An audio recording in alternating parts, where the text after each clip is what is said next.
नौकरी छै सरकारी के छियै के हम चौपाल जी के बेटा नौकरी छै सरकारी के छियै के हम चौपाल जी के बेटा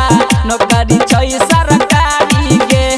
कले बियाह हमरा से के छौरी कले बियाह हमरा से के छौरी चाहे दहेज में नहीं गहरी के छियै के हम चौपाल जी के बेटा छियै के हम चौपाल जी के बेटा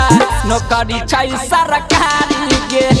छियै के हम चौपाल जी के बेटा नौकरी छै सरकारी के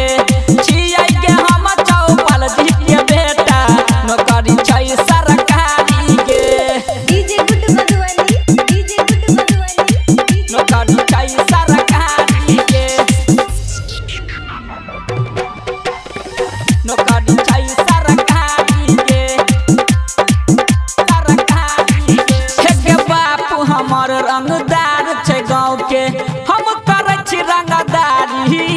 आ हमारा कुल खानदान के छौरिया शक छै ई के भारी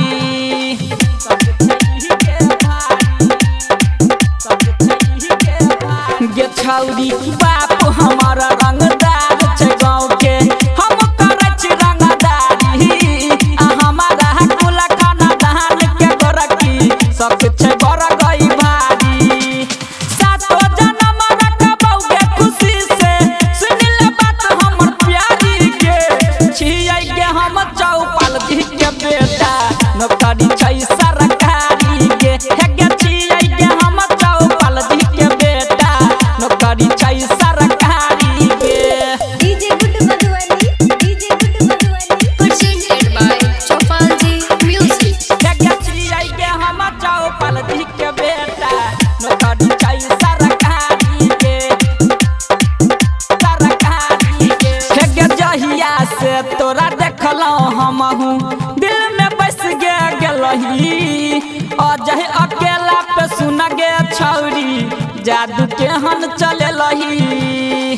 जादू केहन चलेलही जादू केहन चलेलही हे गे जहिया से तोरा देखलौ हमहू दिल में बस गेलही